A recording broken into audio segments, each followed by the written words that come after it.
कैसे हो आप सब। आई होप कि आप लोग अच्छे होंगे। तो फ्रेंड्स, हमारे प्यारे ऑडियंस का सवाल था जिनका नाम है यूज़र भैया ने मुझसे पूछा है कि यूपीएससी का फॉर्म भरते वक्त कौन कौन से डॉक्यूमेंट्स लगते हैं। तो चलिए आज हम इसी पे वीडियो लेके आए हैं। चलिए हम आगे चलते हैं। तो देखिए यहाँ पे मैं आपको बताऊँ, यहाँ पे लिखा है CSE फॉर्म, मतलब सिविल सर्विस एग्जामिनेशन। क्या है? तो सिविल सर्विस एग्जामिनेशन फॉर्म, ठीक है, यहाँ पे लिखा है। तो एक बात याद रखना, जब आप सिविल सर्विस एग्जामिनेशन का फॉर्म भरते हो तो उसमें क्या क्या डॉक्यूमेंट्स आपसे, क्या डिटेल, क्या इन्फॉर्मेशन पूछी जाती है, क्या आपके पास क्या क्या डॉक्यूमेंट्स होना जरूरी है, ठीक है, क्या इंपॉर्टेंट है। तो चलिए हम बात करते हैं कि प्रीलिम्स फॉर्म, मेंस फॉर्म और इंटरव्यू। जब आप ये तीनों का जब प्रिपरेशन करते हो, जब आप प्रीलिम्स का एग्जाम देने जाते हो तो उसमें क्या क्या फॉर्म भरते हो, सबसे डॉक्यूमेंट्स, क्या क्या इन्फॉर्मेशन आपसे पूछी जाती है, हम वो देखेंगे। प्लस देखेंगे जब आप मेंस में आपसे क्या इन्फॉर्मेशन, क्या डॉक्यूमेंट्स पूछे जाते हैं। उसके बाद इंटरव्यू में आपसे क्या इन्फॉर्मेशन, क्या डॉक्यूमेंट्स लगते हैं जो आपको लेके जाना होता है, ठीक है। तो यहाँ पे हम तीनों में बात करेंगे। सबसे पहले जो पूरा आप यहाँ पे स्ट्रक्चर देख रहे हो, ये पूरा आपका प्रीलिम्स फॉर्म के दौरान जो पूछे जाते हैं डॉक्यूमेंट्स, क्या आपको लगते हैं और क्या आपसे इन्फॉर्मेशन, क्या डिटेल आपसे पूछी जाती है, हम उस पर बात करेंगे, ठीक है। तो चलिए बात करते हैं। तो सबसे पहले प्रीलिम्स फॉर्म जब आप भरने जाते हो तो वहाँ आपसे दो पार्ट में इंफॉर्मेशन पूछी जाती है, पार्ट 1 और पार्ट 2। Part 1, part 2। अब बात करते हैं कि पार्ट 1 में क्या चीज़ें आपसे पूछी जाती हैं, फिर बात करेंगे कि पार्ट 2 में क्या क्या आपसे डिटेल्स, क्या क्या चीज़ें, क्या क्या इन्फॉर्मेशन आपसे पूछी जाती है, ठीक है।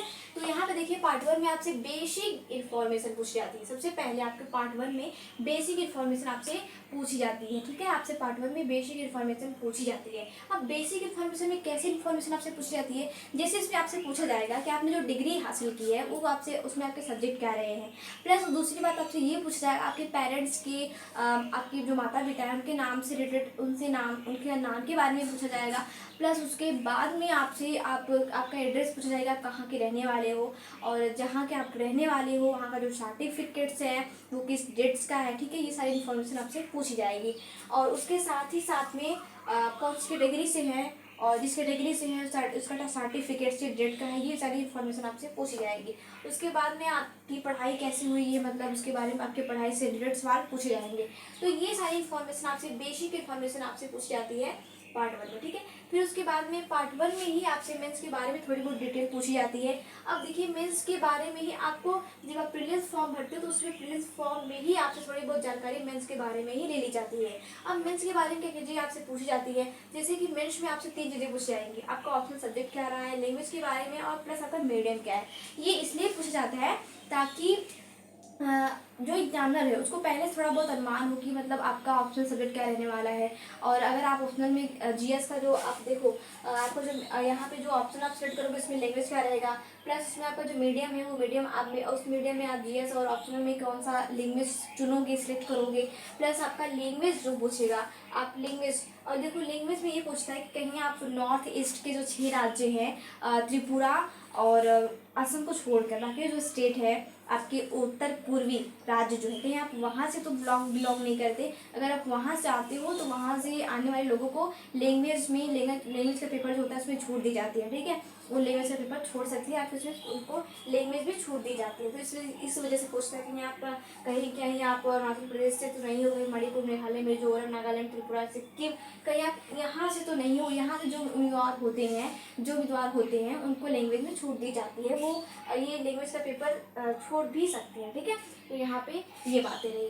तो देखिए यहाँ पे मीडियम में आपसे पूछता है कि कहीं आपका जीएस बस में क्या लैंग्वेज रहने वाला है। तो यही थोड़ा बहुत मेंस के बारे में आपसे डिटेल पूछ ली जाती है, बस इतना। पार्ट 1 में आपसे ये पूछ जाता है, बस आपका बेसिक इन्फॉर्मेशन, आप मेंस के बारे में थोड़ी बहुत जानकारी, ठीक है। उसके बाद में पार्ट 2 में चले तो पार्ट 2 में आपका सेंट्रल एग्जामिनेशन के बारे में पूछ जाता है। क्या है? तो सेंट्रल एग्जामिनेशन मतलब कि आप जिस एरिया में रहते हो कहीं वहाँ की जो सेंटर वाली व्यवस्था है, अगर आपके एरिया में अच्छी खासी व्यवस्था सेंटर वाली है तो आपको ज़्यादा दूर ट्रैवल करके क्यों जाना पड़ेगा, इतना मेहनत करके।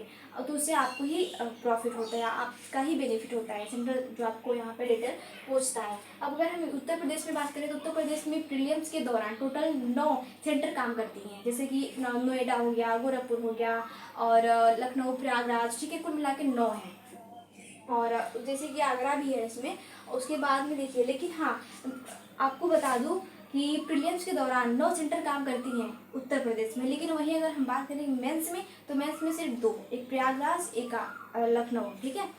तो अब चलिए, अब आपकी यहाँ बात करते हैं कि आपका अब दूसरा आपसे पूछ जाता है कि फी डिटेल्स, मतलब अगर हम फी डिटेल्स की बात करें तो जैसे इसमें फीस के बारे में पूछी जाती है। कहीं अब देखो एक बार ध्यान रखना, कहीं आप एससी से तो नहीं हो, कहीं आप एसटी से तो नहीं हो, कहीं आप फीमेल महिला अभ्यर्थी तो नहीं हो, उसके बाद कहीं आप जैसे कि बात करें क्या इसमें एक और आता है जो, हाँ, पीवी पीवी पीवीडी, ठीक है। हाँ, इसमें देखो इसको लेके इसमें क्या है, इससे यहाँ पे इसको पहले हम लोग क्या बोलते थे, पीएच, ठीक है। इसको पहले हम लोग बोलते थे बीएच, सॉरी, पहले इसको हम लोग बोलते थे बीएच। तो इसको इससे रिलेटेड एक एक्ट पास हुआ 2016 में। क्या उसको कहा, देखो उसमें एक बात कहा गया है, हाँ, 2016 में एक एक्ट पास हुआ है जिसको बोलते हैं right of the person with disabilities will 2016, ठीक है। तो इसमें उसमें ये एक शब्द दिया गया है, जब भी हम किसी को आरक्षण देते हैं, जब भी हम किसी को आरक्षण देंगे तो उसमें क्या होगा, उसको बोलेंगे पर्सन विथ बेंच मार्क डेबिलिटीज, ठीक है। तो अगर कोई भी व्यक्ति यहाँ पे इस कैटेगरी का है, ध्यान रखना, अगर आप इस कैटेगरी से आते हो तो आपका जो फीस होगा वो 0 होगा। लेकिन वही अगर हम बात करें कोई अगर जनरल से है या फिर कहीं कोई ओबीसी से है, या फिर कहीं बात करें कोई अगर क्या कहते हैं उसको, हाँ, कोई अगर EWS से है, तो यहाँ पे इसकी जो फीस होती है, इनसे जो चार्ज लिया जाता है टोटल 100 रुपये लिए जाते हैं, ठीक है। लेकिन अगर वहीं आप इस कैटेगरी से हो तो आपका जो फीस होगा वो 0 होगा, ठीक है। वहीं अगर हम बात करें जनरल, ओबीसी और EWS से कोई है तो उसका जो फीस होता है वो होगा वो 100 रुपये होगा, ठीक है। अब देखो नेक्स्ट आपका फोटो आईडी लगता है, आपका फोटो लगता है प्लस उसके बाद फोटो आईडी भी, इसमें आपका फोटो लगता है अच्छा खासा प्रोफेशनल प्रोफाइल्स फोटो, ठीक है, नॉर्मली होता है ताम झाम वाला नहीं, ठीक है, नॉर्मल फोटो। उसके बाद में फोटो आईडी लगता है। फोटो आईडी में आपके पास क्या चीज़ें होना जरूरी है, अगर आपके पास आधार कार्ड नहीं है तो पैन कार्ड दे सकते हो, अगर पैन कार्ड नहीं है तो ड्राइविंग लाइसेंस तो होगा ही, वो दे सकते हो, अगर ड्राइविंग लाइसेंस भी नहीं है तो आप पासपोर्ट भी दे सकते हो, अगर आपके पास पासपोर्ट भी नहीं है तो आप वोटर आईडी दे सकते हो, अगर वोटर आईडी भी नहीं है तो आप अदर डॉक्यूमेंट्स जैसे कि राज्य सरकार या केंद्र सरकार की तरफ से कोई आपके पास ऐसा दस्तावेज हो, कोई ऐसे डॉक्यूमेंट्स हो जो आप वहाँ पे देने लायक हो, दे सकते हो, ठीक है। तो यहाँ पे ये सारी चीज़ें आपसे सिर्फ और सिर्फ इतनी सारी डिटेल आपसे पूछी जाती है सिर्फ और सिर्फ प्रीलिम्स फॉर्म भरते वक्त, ठीक है। हम आपको नेक्स्ट वीडियो में बताएंगे कि आपको जो मेंस में क्या इन्फॉर्मेशन डॉक्यूमेंट्स लगते हैं, फिर इंटरव्यू के दौरान क्या इन्फॉर्मेशन क्या डॉक्यूमेंट्स लगता है, ठीक है फ्रेंड्स। तो हम उसको नेक्स्ट वीडियो में बताएंगे, ओके। तो यहाँ पे आपका रहा प्रीलिम्स फॉर्म, जब आप भरने जाते हो तो इतनी सारी इन्फॉर्मेशन, इतने सारे डॉक्यूमेंट्स आपसे पूछे जाते हैं, ठीक है फ्रेंड्स। तो हम फिर मिलते हैं नेक्स्ट वीडियो में। Thank you so much.